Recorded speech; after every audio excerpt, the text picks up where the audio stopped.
German engineers scoffed at American artillery, primitive guns that couldn't scratch their reinforced concrete fortresses, until those same cannons fired from 5 kilometers away and punched through 2 meters of solid bunker wall like it was paper, turning the Atlantic Wall into a graveyard.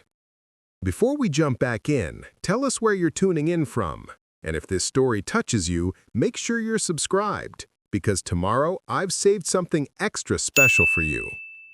The winter of 1944 hung heavy over the coast of Normandy. Along the cliffs and beaches, German engineers had spent 3 years building what they called the Atlantic Wall, a line of fortifications so massive, so thoroughly constructed, that High Command believed it was impregnable. Generalmajor Wilhelm Richter stood atop one of these bunkers near Ouistreham, hands clasped behind his back, watching the gray Atlantic waves crash against the shore below. "Let them come," he said to his aide, Hauptmann Friedrich Vogel. "Let the Americans bring their entire army. They will break against these walls like water against stone." Vogel nodded, his breath misting in the cold air. The bunker beneath their feet was a marvel of German engineering. Reinforced concrete nearly 2 meters thick, steel-reinforced beams running through its core, firing ports designed to cover every approach. Inside were 88mm guns, machine gun nests, and enough ammunition to hold off an invasion for weeks. These weren't ordinary fortifications. Each bunker had been designed by Organisation Todt, the Third Reich's engineering corps, using lessons learned from years of warfare. The concrete mixture itself was revolutionary, aggregate stone mixed with specialized cement that hardened to a density that conventional explosives couldn't breach. Engineers had tested the designs extensively, subjecting prototype bunkers to aerial bombardment, naval shelling, and direct artillery fire. Every test confirmed what German command already believed: these fortifications were unbreakable. Along the Norman coast, hundreds of these bunkers formed an interlocking network of death. Each one supported the others, covering blind spots, creating killing fields where any attacking force would be cut to pieces before reaching the beach. Gun emplacements were positioned to fire along the shoreline, maximizing their effectiveness against landing craft. Tank traps, wire obstacles, and minefields added layers of defense. From the German perspective, it was perfect. Inside Bunker 47, near what the Allies would later call Omaha Beach, Oberlieutenant Kurt Zimmermann supervised his gun crew. They were manning a captured French 155mm gun, positioned to sweep the entire beach approach. The men were confident, almost relaxed. They'd been told repeatedly that no artillery piece in the Allied arsenal could penetrate their position. "Even if they land," Zimmermann told his loader, Gefreiter Hans Dietrich, "they'll be firing at us from the beach. Their guns won't have the range or the penetration. We're safe here. This bunker is our castle." Dietrich grinned, loading another shell into the breach. "Then let them come, Herr Oberleutnant. We'll send them back into the sea." But across the English Channel, in the muddy fields and temporary bases of southern England, American artillery officers were preparing something the Germans hadn't anticipated. In a command tent near Southampton, Colonel James T. Whitmore spread reconnaissance photographs across a wooden table. The images showed the Atlantic Wall in stark detail, bunker after bunker, gun position after gun position. "Gentlemen," Whitmore said to his assembled officers, "the Germans think these fortifications are invincible. Intelligence reports say they've tested them against everything they know, but they haven't tested them against what we're bringing." The weapon that would change everything wasn't new, but the way the Americans intended to use it was revolutionary. The M155mm Long Tom had been in service since 1940, a towed artillery piece with a barrel so long it seemed almost absurd. But that length gave it something no other field gun possessed: extraordinary range and penetrating power. At an artillery testing range in southern England, Captain Raymond Kowalski watched as his gun crews prepared for a demonstration. Kowalski was artillery officer from Detroit, a former engineer who joined the Army in 1942. He'd spent the past 6 months working with ordnance specialists on a problem that had obsessed Allied planners: how to crack the Atlantic Wall. The Germans built those bunkers to withstand naval guns firing from the sea, Kowalski explained to a group of skeptical infantry commanders. But naval guns fire at a relatively flat trajectory. They're designed for ship-to-ship combat, not fortification busting. Our long-coms can fire at a higher angle, and from a distance the Germans won't expect.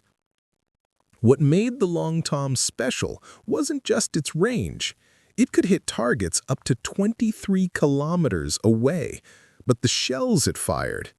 American ordnance engineers had developed armor-piercing rounds specifically designed to penetrate reinforced concrete. These weren't ordinary high-explosive shells. They had hardened steel caps and delayed fuses that allowed them to punch through concrete before detonating inside the bunker. The physics were brutal in their simplicity.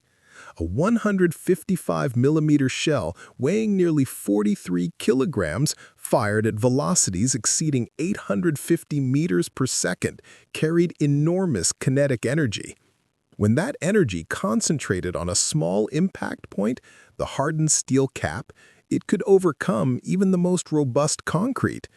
But theory was one thing, proof was another. On a cold morning in March 1944, Kowalski's crew prepared for a test that would determine whether the Long Tom could do what the planners hoped. British engineers had constructed a replica German bunker, 2 meters of reinforced concrete, identical in composition to those along the Atlantic Wall. The target sat 5 kilometers downrange. "Range 5,000 meters, called out the gunner, Sergeant Thomas Brennan, peering through his sights. "Wind 3 knots from the northwest. Elevation set." Kowalski nodded. "Fire when ready." The Long Tom roared. The concussion shook the ground, the long barrel recoiling smoothly on its mount. Downrange, observers watched through binoculars. For a moment, nothing happened. Then smoke and dust erupted from the target bunker. When the dust cleared, the observers radioed back. The shell had penetrated completely, punching through the front wall and detonating inside. The bunker's interior was devastated. "Good God!" breathed Major Harold Stevens, an infantry officer who'd been watching. "It went straight through." Kowalski allowed himself a tight smile. "That's what 2 meters of concrete looks like when you hit it with 50,000 joules of kinetic energy, sir." Word of the test spread quickly through Allied command. General Omar Bradley himself came to observe subsequent tests. The implications were staggering. If American artillery could destroy German bunkers from 5 kilometers away, well beyond the range of German counter-battery fire, the Atlantic Wall suddenly looked vulnerable. But the weapon was only half the equation. The other half was the men who would fire it. In the weeks leading up to D-Day, American artillery battalions trained relentlessly. The 258th Field Artillery Battalion, equipped with long toms, became specialists in bunker busting. Their commander, Lieutenant Colonel Robert Hayes, was a West Point graduate from Virginia who'd spent the past year studying German fortifications. Hayes understood that success wouldn't come from the guns alone. It would come from reconnaissance, calculation, and timing. Every bunker had to be mapped, every position ranged. His forward observers would have to work under fire, calling in corrections while German machine guns tried to kill them. "This isn't like counter-battery work," Hayes told his officers in a briefing. "We're not suppressing enemy guns, we're destroying fortifications that the enemy thinks are indestructible. Every shot has to count, we won't get second chances." The gunners of the 258th practiced day and night. They learned to calculate firing solutions in minutes, accounting for wind, temperature, even the rotation of the Earth over long distances. They practiced loading and firing until they could maintain a rate of 1 round per minute, extraordinary for such a heavy piece. Sergeant First Class Daniel Webster, a gun commander from Kansas, drilled his crew until their movements became automatic. Webster was 32, older than most of his men, a farmer before the war who discovered he had a gift for ballistics. "The Germans think they're safe behind all that concrete," Webster told his crew one evening as they cleaned their gun. "They think we can't touch them. We're going to show them different." Private First Class Jimmy Crawford, the youngest member of the crew at 19, looked up from polishing a shell casing. "You really think we can punch through, Sarge?" Webster nodded slowly. "I've seen the test results, Kib. These shells will go through their bunkers like a hot knife through butter. The question isn't whether we can do it, it's whether we can do it fast enough when the shooting starts." As D-Day approached, reconnaissance aircraft flew constant missions over Normandy, photographing every bunker, every gun position. Intelligence officers created detailed maps assigning priority targets. The Long Tom batteries would focus on the most dangerous positions, the ones covering the beach approaches, the ones that could slaughter infantry as they came ashore. On the evening of June 5, 1944, Hayes gathered his battalion in a muddy field in southern England. Rain fell steadily, dripping from helmet brims and turning the ground to soup. The men stood in silent ranks, waiting. "Tomorrow," Hayes said, his voice carrying across the assembled troops, "we cross the Channel. Tomorrow we put everything we've trained for into practice. The infantry is counting on us to clear those bunkers. If we fail, men will die on those beaches. Good men, our brothers." He paused, looking at the faces before him, young faces, most of them, boys from farms and cities across America. "The Germans think their Atlantic wall can't be broken. They're wrong. We're going to prove it. Every round you fire tomorrow might save 100 lives on that beach. Remember that when your arms are tired and your ears are ringing. Remember that when the Germans start shooting back." That night, as the men tried to sleep in their tents, the sound of aircraft engines filled the darkness.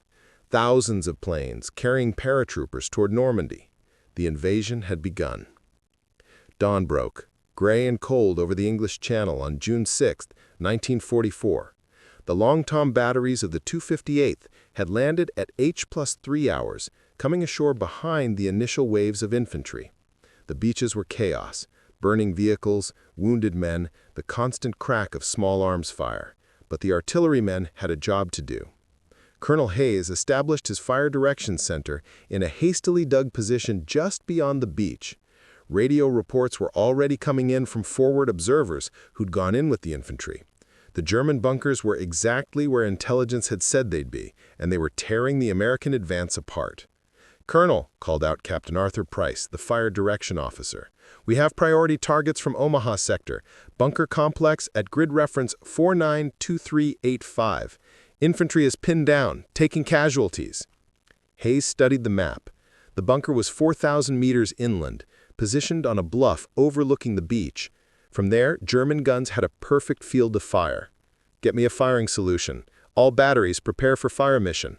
Behind him, runners sprinted to the gun positions. Sergeant Webster's crew was already in position, the Long Tom emplaced with its trails dug in and stabilized. They'd spent the past hour under intermittent mortar fire, but the gun was ready. "Fire mission!" Webster shouted. His crew snapped into action. Crawford and another loader manhandled an armor-piercing shell from its storage container. At 43 kilograms, it took both of them to lift it. The gunner, Corporal Eddie Sullivan, made minute adjustments to the gun's elevation and traverse. "Range 4,000 meters, deflection 280, charge 7. "Round ready," called Crawford. "Fire!" The Long Tom bucked, flame jetting from its muzzle. The sound was enormous, a physical pressure that hammered the chest. Sullivan immediately began cranking the elevation wheel, preparing for the next shot. 4,000 meters away, the German crew of Bunker 23 had no warning. They'd been firing steadily at American infantry struggling up the bluff, convinced their position was invulnerable. The bunker had already survived several hits from naval guns that morning. The shells had simply bounced off or exploded harmlessly against the concrete. Then, the Long Tom's shell arrived. It struck the bunker's front wall at an angle, the hardened cap concentrating all that kinetic energy into a point smaller than a fist. The concrete, despite its thickness and reinforcement, couldn't withstand the impact. The shell punched through with a sound like thunder, penetrating deep into the bunker before its delayed fuse triggered the explosive charge.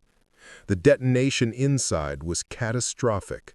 The bunker's gun crew, 8 men, died instantly as the explosion filled the enclosed space with overpressure and shrapnel. The gun itself was blown from its mount. Smoke and dust billowed from the firing ports. Outside, American infantry who'd been pinned down by the bunker's fire suddenly found themselves under clear skies. A lieutenant named Jack Morrison, huddled behind a knocked-out tank, stared in disbelief as the bunker that had been killing his men simply stopped. "Forward observer, to fire direction," Morrison radioed, his voice shaking with adrenaline. "Target destroyed. I say again, target destroyed. That bunker is done." At the Fire Direction Center, Hayes allowed himself a moment of satisfaction. "Confirm the kill. All batteries continue firing. Next target." For the next hour, the Long Toms methodically worked down the target list. Each bunker that intelligence had identified, each strong point that was holding up the advance, received the same treatment. Armor-piercing shells fired from distances the Germans hadn't thought possible, punching through concrete the enemy had believed was impenetrable. Inside the remaining German bunkers, panic was beginning to spread. The soldiers had spent years being told they were safe, that their fortifications couldn't be breached by field artillery. Now those same fortifications were being destroyed one by guns they couldn't even see. Oberleutnant Zimmerman, commanding the gun position near what the Americans called Omaha Beach, felt his bunker shudder as a shell impacted nearby. Dust rained from the ceiling. His men looked at him with wide eyes. "It's just a near miss," Zimmerman said, trying to sound confident. "These walls are too thick. They can't—" The Long Tom shell that hit his bunker a moment later proved him catastrophically wrong. The Americans had proven their guns could pierce the Atlantic Wall. But the real test was just beginning. As German commanders realized their impregnable fortifications were falling one by one, they would be forced to make desperate choices. And for the men on both sides, the American gunners firing from kilometers away and the German soldiers trapped in bunkers that had become coffins, the battle was about to reach its brutal climax. What happened when the Germans realized nowhere was safe? When American shells began finding every bunker, every strong point, turning the Atlantic Wall into rubble?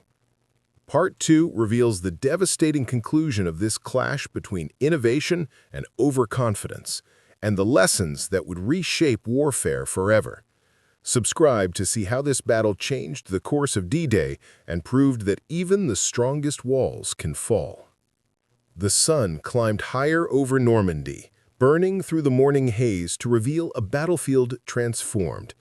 What had begun as a desperate gamble by American artillery officers was becoming a systematic annihilation of Germany's most formidable defenses. The Long Toms continued their relentless work, and with each passing hour, the myth of the Atlantic Wall crumbled, literally, into rubble and dust. Sergeant Daniel Webster's gun crew had fallen into a brutal rhythm: load, aim, fire, reload. His hands were blistered, his ears ringing despite the cotton stuffing he jammed into them. Private Crawford's face was streaked with powder residue and sweat, but the young soldier moved with mechanical precision, hauling shell after shell to the breach.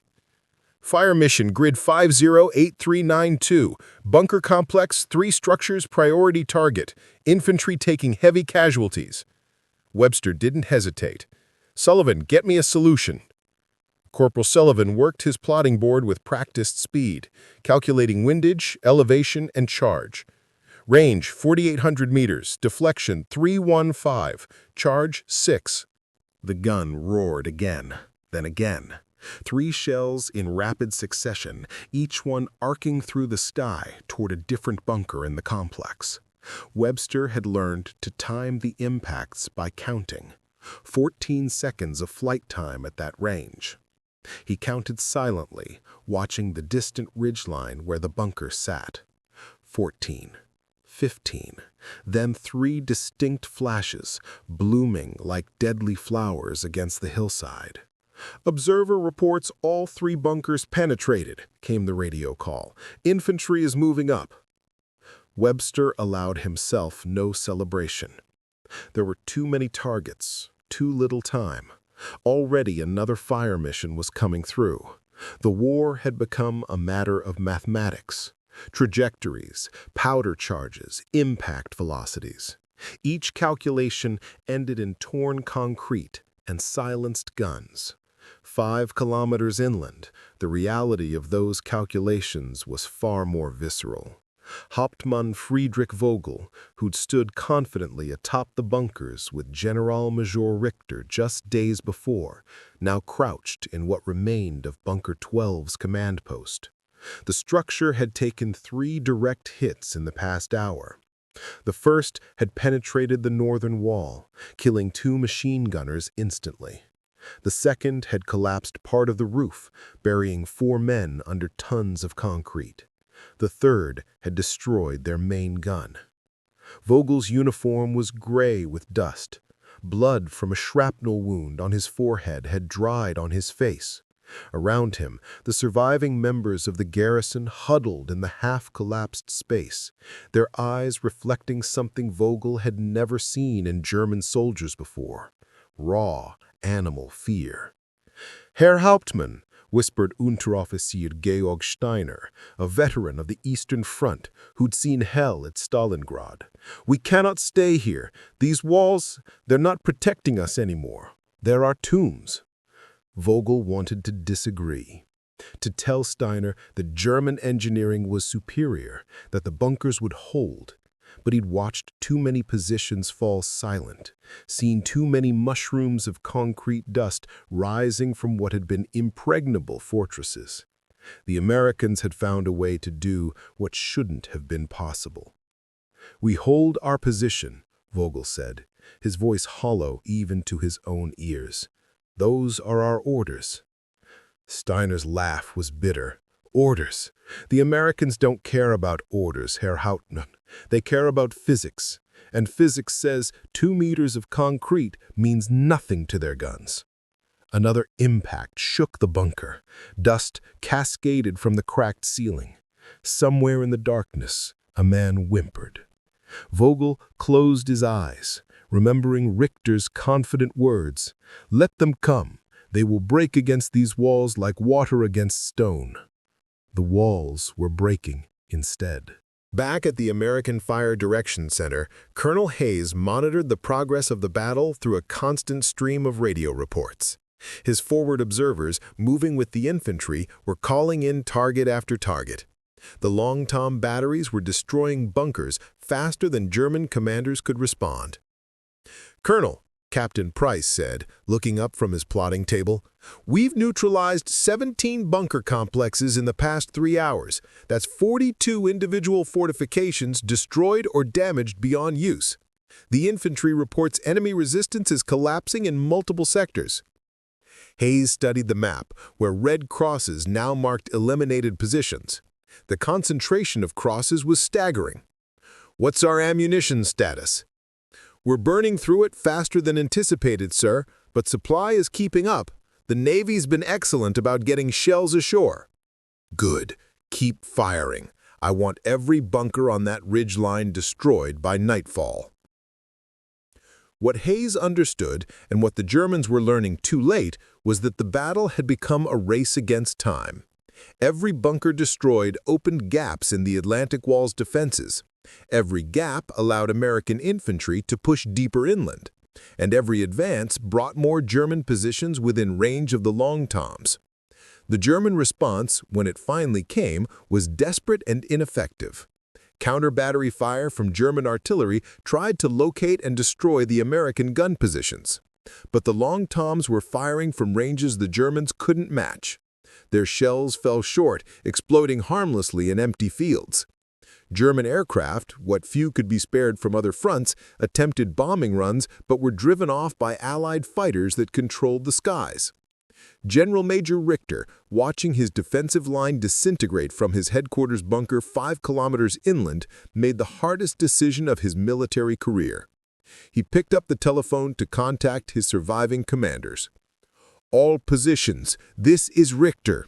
New orders, abandon forward bunkers. Fall back to secondary defensive line. Move immediately." The words tasted like ashes in his mouth. 3 years of construction, countless tons of concrete and steel, the pride of the Third Reich's military engineering, all of it being abandoned because American guns could do what shouldn't have been possible. His operations officer, Major Klaus Hoffmann, stood nearby with a hollow expression. "Herr General, if we abandon the wall, the Americans will—" "The Americans have already broken the wall," Richter interrupted sharply. "They've done it with artillery we thought couldn't reach us, firing shells we believed couldn't penetrate. We were wrong, Hoffmann, and men are dying because we were wrong." What Hayes understood, and what the Germans were learning too late, was that the battle had become a race against time. Every bunker destroyed opened gaps in the Atlantic Wall's defenses. Every gap allowed American infantry to push deeper inland, and every advance brought more German positions within a range of the Long Toms. The German response, when it finally came, was desperate and ineffective. Counter-battery fire from German artillery tried to locate and destroy the American gun positions, but the Long Toms were firing from ranges the Germans couldn't match. Their shells fell short, exploding harmlessly in empty fields. German aircraft, what few could be spared from other fronts, attempted bombing runs but were driven off by Allied fighters that controlled the skies. General Major Richter, watching his defensive line disintegrate from his headquarters bunker 5 kilometers inland, made the hardest decision of his military career. He picked up the telephone to contact his surviving commanders. "All positions, this is Richter. New orders, abandon forward bunkers. Fall back to secondary defensive line. Move immediately." The words tasted like ashes in his mouth. 3 years of construction, countless tons of concrete and steel, the pride of the Third Reich's military engineering, all of it being abandoned because American guns could do what shouldn't have been possible. His operations officer, Major Klaus Hoffmann, stood nearby with a hollow expression. "Herr General, if we abandon the wall, the Americans will—" "The Americans have already broken the wall," Richter interrupted sharply. "They've done it with artillery we thought couldn't reach us, firing shells we believed couldn't penetrate. We were wrong, Hoffmann, and men are dying because we were wrong." Lieutenant Jack Morrison led his platoon through one such bunker complex. The position had been marked on their maps as a primary obstacle. 6 interconnected fortifications with overlapping fields of fire. Intelligence had estimated it would take a full battalion assault to capture it, with casualties projected at 30%. Instead, Morrison's men walked through unopposed. Each bunker bore the unmistakable signature of the Long Tom's armor-piercing shells. Massive impact craters marked where concrete had failed. Inside, the devastation was total. Morrison tried not to look too closely at what the shells had done to the German crews. "Jesus," breathed Sergeant Mike O'Brien, one of Morrison's squad leaders. "I've seen what 88s do to tanks. This is worse, way worse." Morrison nodded silently. The bunkers that were supposed to slaughter his men had instead become death traps for their defenders. He should have felt relief, perhaps even satisfaction. Instead, he felt a cold kind of awe at the destructive power that had been unleashed. "Keep moving," he told his men. "We've got 5 more kilometers to cover before we dig in." 5 more kilometers that should have been a nightmare of bunker assaults and machine gun nests. Instead, they were a march through a graveyard of shattered fortifications. For the surviving German soldiers who'd managed to escape the bunkers before they were destroyed, the retreat was a nightmare of its own. Hauptmann Vogel led what remained of his company, fewer than 30 men, from an original strength of 120, through the Norman countryside in the darkness. They moved in scattered groups, avoiding roads, certain that American artillery observers were everywhere. Vogel had left Bunker 12 just minutes before an American shell had collapsed what remained of its structure. The men he'd left behind, wounded soldiers who couldn't move, a gun crew that insisted on staying to cover the withdrawal, were gone now, buried under tons of concrete or killed by the blast. "How far to the rally point?" asked Steiner, limping beside him on a leg badly bruised by falling debris. 3 kilometers, Vogel replied, if it's still there. If the Americans haven't already taken it. They walked in silence for a moment, the distant rumble of artillery fire providing a constant backdrop. Then Steiner spoke again, his voice thoughtful. "They told us the bunkers were impregnable. They told us American artillery couldn't touch us. How many men believed that and died because of it?" Vogel had no answer. How many indeed? Thousands, probably.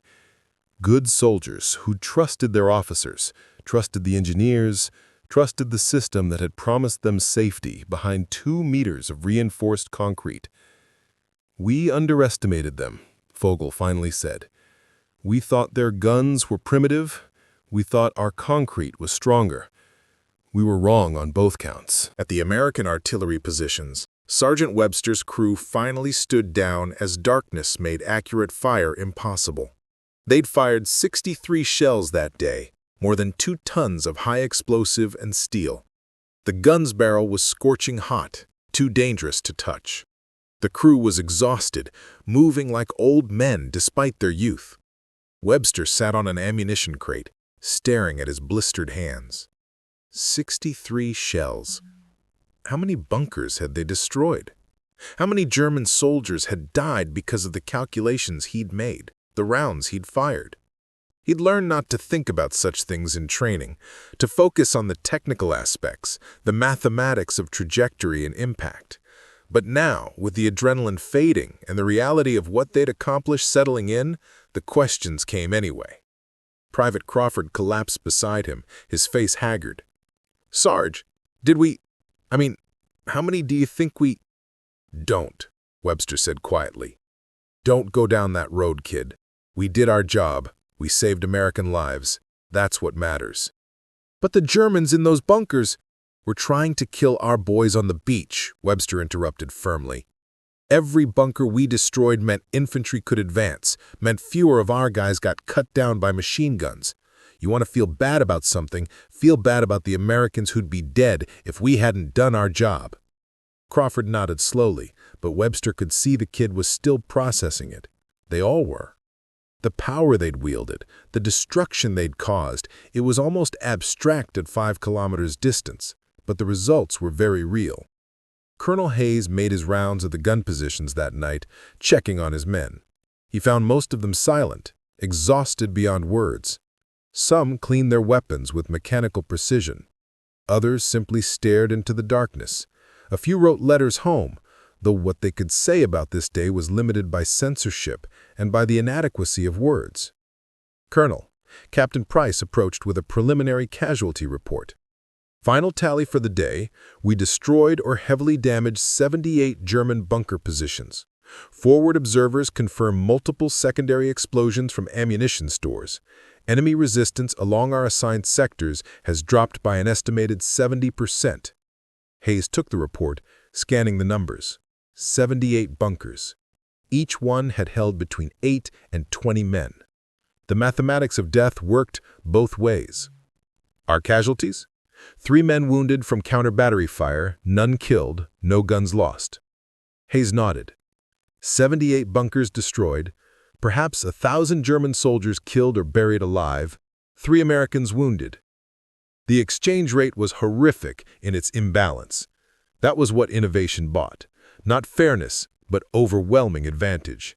The reports that reached German high command in the days following June 6th painted a picture that seemed almost impossible to believe. The Atlantic Wall, the fortress line that had taken 3 years and countless resources to build, had been systematically dismantled in a matter of hours by American field artillery. Field Marshal Erwin Rommel, commanding Army Group B, read the reports with a sinking feeling. He'd warned his superiors that static defenses were vulnerable to determined attackers with superior firepower. Now his warnings had been proven catastrophically correct. "How did they do it?" asked one of his staff officers, staring at reconnaissance photos showing bunker after bunker reduced to rubble. "These were designed to withstand anything the Allies could bring." "They brought something we didn't anticipate," Rommel replied. "Long-range artillery with armor-piercing ammunition fired from beyond the range of counter-battery response. They turned our strongest defensive positions into targets." The strategic implications rippled outward. If the Atlantic Wall could be broken so decisively, what about other German fortifications? What about the defensive lines being prepared further inland? The confidence that had pervaded German military planning, the belief that concrete and steel could stop Allied advances, was shattered as thoroughly as the bunkers themselves. For the Allies, the success of the Long Tom batteries represented a fundamental shift in warfare. Naval and air bombardment had their place, but now ground-based artillery had proven it could destroy fortifications previously thought vulnerable only to sustained siege or massive aerial bombardment. General Omar Bradley, commanding the U.S. First Army, made note of the lessons in his daily journal. The German concrete bunkers, which we feared would exact terrible casualties, proved vulnerable to our 155mm guns with armor-piercing ammunition. The key was range and penetration, hitting them from distances where they couldn't effectively respond. This changes our approach to fortified positions throughout the campaign. Within weeks, every Allied artillery battalion was being trained in bunker-busting techniques. Production of armor-piercing rounds for the Long Tom increased dramatically. What had been an experimental tactic became standard doctrine. The Germans, for their part, were forced to rethink their entire defensive strategy in Western Europe. But beyond the strategic and tactical lessons, there was a human dimension to what had happened. The soldiers who'd fought on both sides of the battle carried its memory with them for the rest of their lives. 79 years after the guns fell silent on June 6, 1944, the lessons of that day still echo through military history and beyond.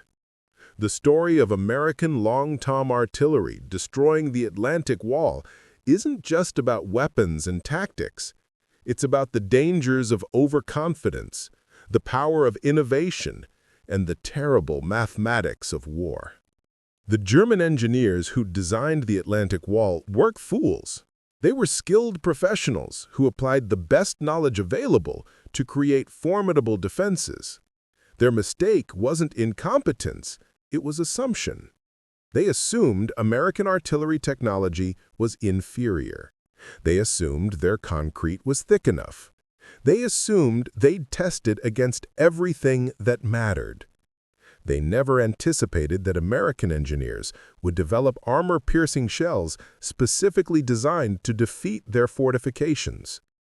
They never imagined field artillery firing from ranges that made counter-battery response impossible.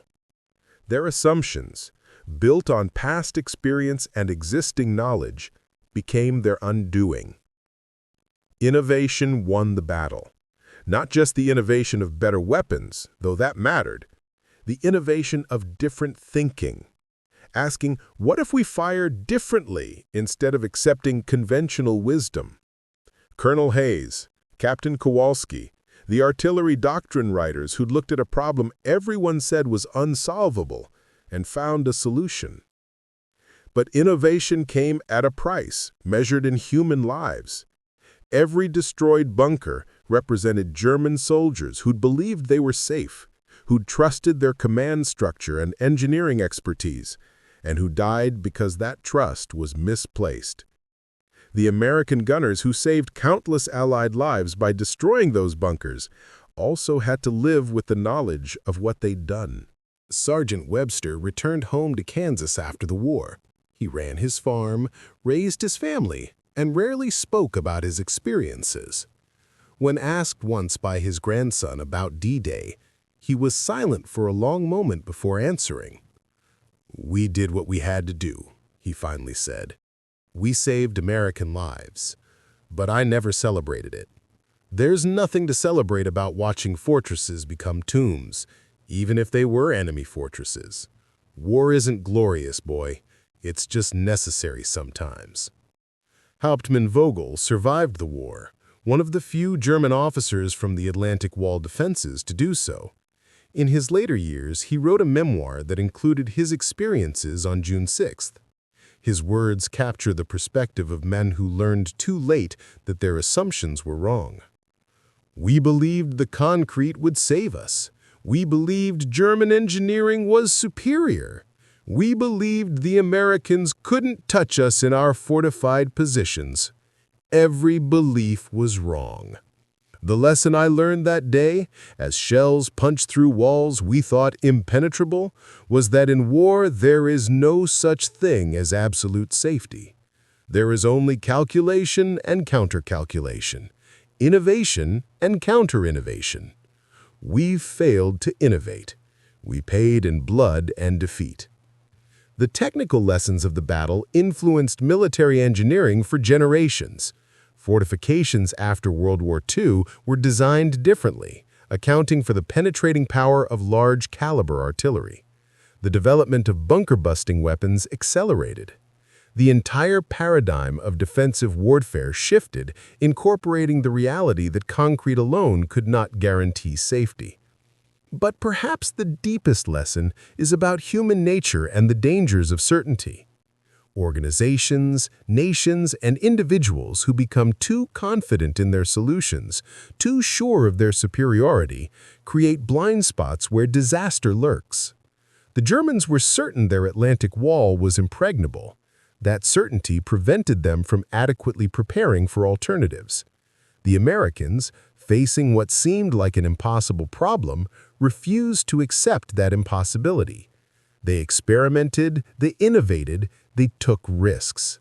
And they succeeded because they were willing to question assumptions and try approaches that conventional wisdom said wouldn't work. This pattern repeats throughout history. The confident are often defeated by the innovative. The certain are undone by the adaptive. And the price of those lessons is invariably paid by ordinary people, soldiers who trusted their leaders, engineers who believed in their designs, commanders who thought they'd accounted for every possibility. Today, as we look back at the shattered bunkers of Normandy, we see more than military history. We see a cautionary tale about overconfidence and a celebration of creative problem-solving. We see the terrible cost of war and the courage of men on both sides who faced death doing their duty. We see innovation changing the course of history and assumptions leading to catastrophe. The Atlantic Wall was supposed to be Germany's shield, the line where Allied invasion would break and fail. Instead, it became a monument to the limits of concrete thinking, literally and figuratively. American long-tom artillery, firing armor-piercing shells from kilometers away, proved that even the strongest walls can fall when faced with the right combination of innovation, determination, and precision. If there's a lesson to carry forward into our own times, it's this. Never assume your defenses are perfect. Never believe your opponent is incapable of innovation. And never let confidence blind you to new possibilities. The Germans learned this lesson at catastrophic cost. The Americans proved it by turning an impossible problem into a decisive victory. And behind every shell fired, every bunker destroyed, every life lost or saved, were human beings caught in the machinery of history. Some triumphant, some terrified, all forever changed by the day when American guns proved that 2 meters of concrete was not enough, and the Atlantic Wall became a memory written in rubble and smoke. The guns are silent now. The bunkers remain, tourist attractions and memorials dotting the Norman coast. But the lessons endure, carved as deeply into history as the shell impacts were carved into concrete. Innovation defeats assumption. Adaptation beats certainty. And in war, as in life, the only real security lies not in walls, but in the willingness to question, to learn, and to change when change is needed. Remember that when you face your own impregnable challenges. Remember the German engineers who were too certain, and the American artillerymen who refused to accept impossibility. Remember that the strongest walls are not made of concrete, but of rigid thinking, and the most powerful weapons are not always guns, but ideas. The Battle of the Atlantic Wall ended in June 1944. Its lessons continue today. If this story of innovation defeating overconfidence resonated with you, if you found value in understanding how assumptions can be deadly and creativity can be decisive, then subscribe to this channel. There are more stories like this, stories of courage, of mistakes, of lessons hard learned in the crucible of history. Stories that remind us that human ingenuity can overcome any obstacle, but human arrogance can create disaster from certainty. Don't miss the next one.